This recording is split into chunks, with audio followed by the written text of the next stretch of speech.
ये दो तस्वीरें दिखा रहा हूं मैं आपको, किसी देश के बनने की तस्वीर है। सोचिए, खामनेई की शहादत की ये तस्वीरें पूरी दुनिया में वायरल है।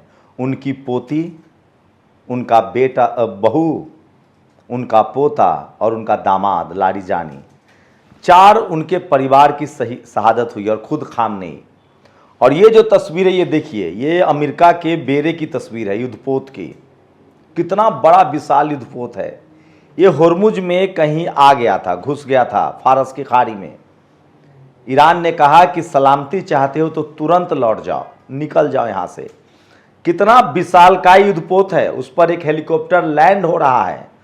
उसके बाद आईआरजीसी कहता है कि अगर तुम खैरियत चाहते हो तो निकल जाओ यहां से। यह है ईरान की ताकत। अमेरिका हर वो मुमकिन कोशिश कर रहा है, वो लगातार कोशिश कर रहा है। उसे लगता है कि कहीं ना कहीं तो ईरान कमज़ोर पड़ेगा। लेकिन सोचिए, ईरान, मैं बार बार कह रहा हूं, अमेरिका डाल डाल है तो ईरान पात पात है। पूरे होर्मुज पर पूरा कंट्रोल ईरान का है। और सोचिए, ईरान अभी भी अपने वायदे के मुताबिक कितना भरोसेमंद देश है। वो कह रहा है कि हमने जो एमओयू साइन किया है उसमें 60 दिन तक आईआरजीसी बिल्कुल होर्मुज से उन सभी शिपों को जाने देगा जो जरूरी सामान लेकर जा रहे हैं। लेकिन अमेरिका की फितरत और बेईमानी देखिए, एक बड़ा शिप जो है वो मिट्टी में धंस गया है क्योंकि वो गलत रूट से जा रहा था। ईरान ने कहा है कि इस तरह की गलतियां मत करें, जो रूट हमने तय किया है होर्मुज में उसी से जाएं। मैं पहले दिन से बता रहा हूं, अमेरिका की कोशिश है कि उसका जो तेल भंडार खाली हो रहा है वो 60 दिन में होर्मुज के बहाने तेल भर ले। लेकिन ईरान ने भी साफ कर दिया है कि जब तक $325 बिलियन का हर्जाना नहीं दोगे तब तक एक बूंद तेल तुम्हें होर्मुज से नहीं मिलेगा। और सबसे बड़ी विडंबना देखिए, जितने खाड़ी देश हैं, कतर हो, बहरीन हो, जॉर्डन हो, सीरिया हो, इराक हो, संयुक्त अरब अमीरात हो या सऊदी अरेबिया हो, कुवैत हो, इन सब देशों से अगर आपको तेल लेना है तो आपको होर्मुज से क्रॉस करना ही पड़ेगा। और यही नस दबा हुआ है अमेरिका का। और सोचिए, ईरान में अब खामनेई की शहादत में लोग नमन कर रहे हैं। ये प्रोग्राम जो है, कहा जा रहा है 15 दिन चलेगा। ये ताबूत देखिए, ये ताबूत ईरान के बनाने वाले खामनेई की है। उस खामनेई की जिसने 45 साल में ईरान को खड़ा किया है। कैसे खड़ा किया है ईरान को? अमेरिका चाहता था कि ईरान पर प्रतिबंध लगाकर उसकी कमर तोड़ दी जाए, उसे आर्थिक रूप से पंगु बना दिया जाए। लेकिन यहीं पर खामनेई, एक विजन नेता का, मुझे याद आता है, मैंने पहले भी आपको बताया होगा, एक मासूम बच्चा खामनेई के पास आता है। वो कहता है कि मैं ईरान के लिए शहीद होना चाहता हूँ। खामनेई कहते हैं कि नहीं, तुम्हें शहीद होने की ज़रूरत नहीं है, तुम पहले मुकम्मल जवान हो, पढ़ाई लिखाई करो, अपने सपनों को साकार करो, और जब तुम मेरी उम्र के हो जाओगे तब आकर तुम शहादत की बात करना। खामनेई ने शहादत दी है, उनकी फूल सी पोती शहीद हुई है।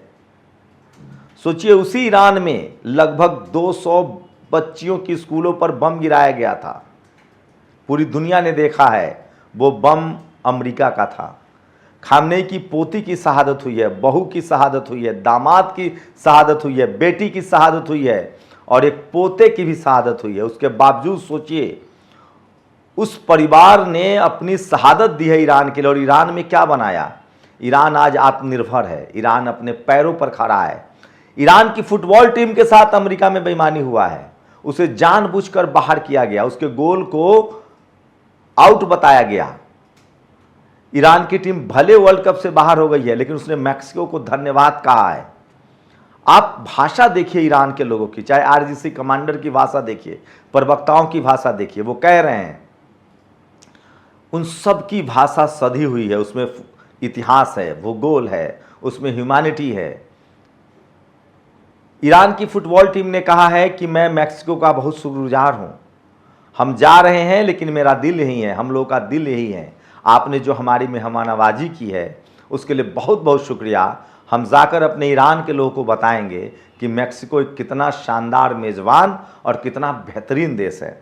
आपको बता दें कि अमेरिका में फीफा वर्ल्ड कप चल रहा है, लेकिन अमेरिका ने कहा था कि मैं ईरानी टीम को अपने देश में नहीं ठहरने दूंगा।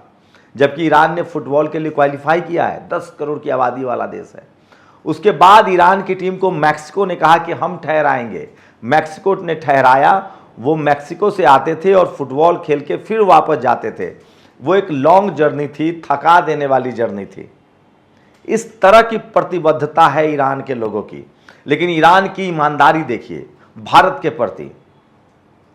प्रधानमंत्री को न्योता दिया गया है, नेता विपक्ष खड़गे को न्योता दिया गया है, यहां तक कि बीजेपी के प्रेसिडेंट को न्योता दिया है, महबूबा मुफ्ती सईद को न्योता दिया गया है। सोचिए, चाबहार बंदरगाह हमारे पास था, हमने अमेरिका और इजराइल के दबाव में छोड़ दिया।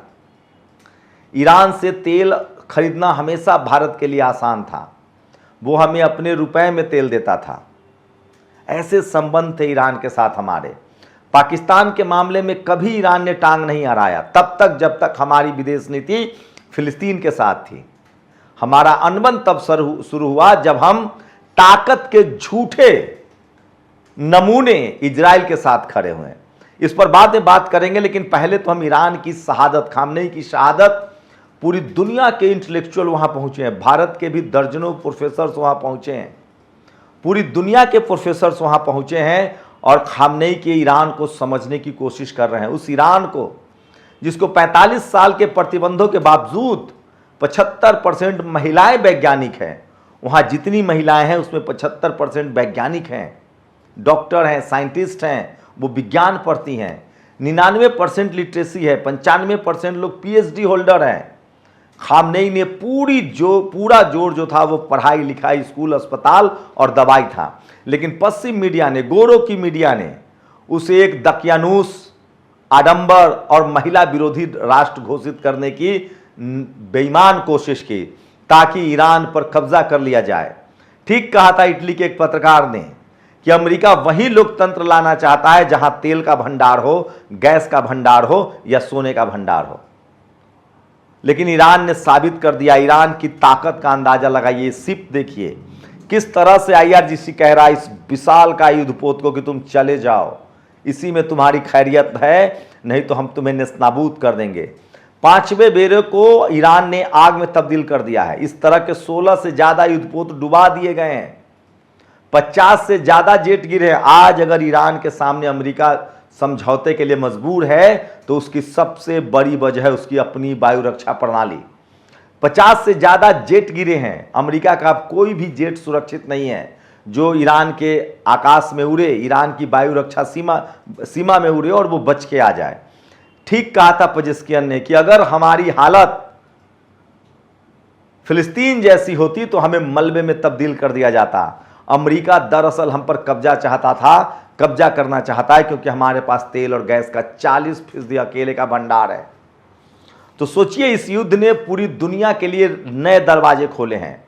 पूरी दुनिया को अब आत्मनिर्भर दुनिया बनने के लिए मजबूर होना पड़ेगा। पूरी दुनिया अमेरिका के हथियारों से अब तौबा करेगा क्योंकि वो महंगा भी है और अमेरिका ये सारे हथियार दुनिया के देशों को बेवकूफ़ बनाने के लिए बनाता है।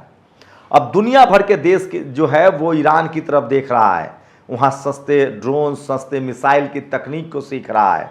अमेरिका के हथियारों का वक्त खत्म हो गया है। अमेरिका के डॉलर का कारोबार जो है वो खत्म हो गया है क्योंकि लगभग खाड़ी देशों ने तय कर लिया है कि वो अमेरिका से अब मुक्ति चाहता है। सऊदी अरेबिया के प्रवक्ता ने कहा है कि खुद अमेरिका अपनी रक्षा नहीं कर पाया, वो मेरी रक्षा क्या खाक करेगा। ईरान ने कहा है कि हम खाड़ी देशों के साथ, मुस्लिम देशों के साथ NATO बनाएंगे। सोचिए, एशिया में खाड़ी देश हैं, मुस्लिम देश हैं। एशिया में तेल और गैस की संपत्ति और राजा कौन था? अब तक यूरोप राज कर रहा था और अमेरिका राज कर रहा था। क्यों? क्योंकि सारा तेल सुरक्षा के नाम पर डॉलर में खरीद बेच होता था। सोचिए, एशिया के देशों में कितना महंगा तेल और गैस उपलब्ध होता है। ईरान में आज भी मुफ्त लोगों को LPG सिलेंडर मिलता है और 2 से 3 रुपए पेट्रोल और डीजल की कीमत चुकानी होती है। एशिया में सबसे ज्यादा एक कोऑर्डिनेशन की जरूरत है, खाड़ी देशों के साथ कोऑर्डिनेशन की जरूरत है। लेकिन भारत में भक्तों को कौन समझाए, जिनको अपना इजराइल और अमेरिका अपना लगता था। दुनिया को पता है जब पाकिस्तान से युद्ध हुआ था तो अमेरिका पाकिस्तान के साथ था। इजराइल किसी काम का देश नहीं है। भारत की विदेश नीति हमेशा से न अमेरिका के साथ और न चीन के साथ का रहा है। भारत की नीति हमेशा से रूस को साथ लेकर NAM country, non allied movement की रही है। उन तमाम देश जो मजबूर हैं, लाचार हैं, बेबस है, उसमें फिलिस्तीन भी है, क्यूबा भी है, ऐसे देशों के साथ रहा है और इससे भारत की प्रतिष्ठा रही है पूरी दुनिया में। लेकिन सोचिए, इजराइल के चक्कर में हमने अपनी विदेश नीति को गड़बड़ कर दिया है। 1 करोड़ भारतीय खाड़ी देशों में काम करते हैं। हमारा सबसे ज़्यादा सामान एक्सपोर्ट, हम तेल, सब्जी, नमक, आम सब कुछ बेचते हैं खाड़ी देशों को। खाड़ी देश हमारे खरीदार हैं, बदले में हम उनसे तेल और गैस लेते हैं। ईरान भी हमसे चावल और मखान लेता था, वो भी खरीदार देश था, बदले में वो हमें तेल देता था। अमेरिका और इजराइल क्या कह रहा है? हमसे हथियार खरीदो, सिर्फ हथियार खरीदो। अमेरिका कह रहा है हमसे 500 बिलियन का ट्रेड करो, हमसे पूरा सामान खरीदो। सोचिए कितनी बदलाव आया है। लेकिन ईरान ने पूरी दुनिया को अमेरिका के इस जो मोनोपोली है उससे आज़ाद कर दिया है। अब दुनिया का कोई भी देश अमेरिका के आगे झुकने के लिए तैयार नहीं है। अमेरिका का दौर ख़त्म हो रहा है। खामनेई की शहादत भले हुई है, लेकिन अमेरिका का दौर ख़त्म हो गया है। अमेरिका घुटनों पर है और वो अब चाह कर भी दुनिया के किसी देश पर हमला नहीं करेगा, क्योंकि ईरान ने कहा है कि जहां अमेरिका हमला करेगा मैं वहां उसे खड़ा मिलूंगा। शुक्रिया। नेशनल दस्तक की आपसे गुजारिश है कि अगर इसको बचाना चाहते हैं तो नेशनल दस्तक को सब्सक्राइब करने के लिए रेड कलर के सब्सक्राइब बटन को दबाएं, फिर बेल आइकन की घंटी दबाएं। नेशनल दस्तक को बचाने के लिए बहुत ज़रूरी है कि हर खबर को शेयर करें, लाइक करें, कमेंट जरूर करें।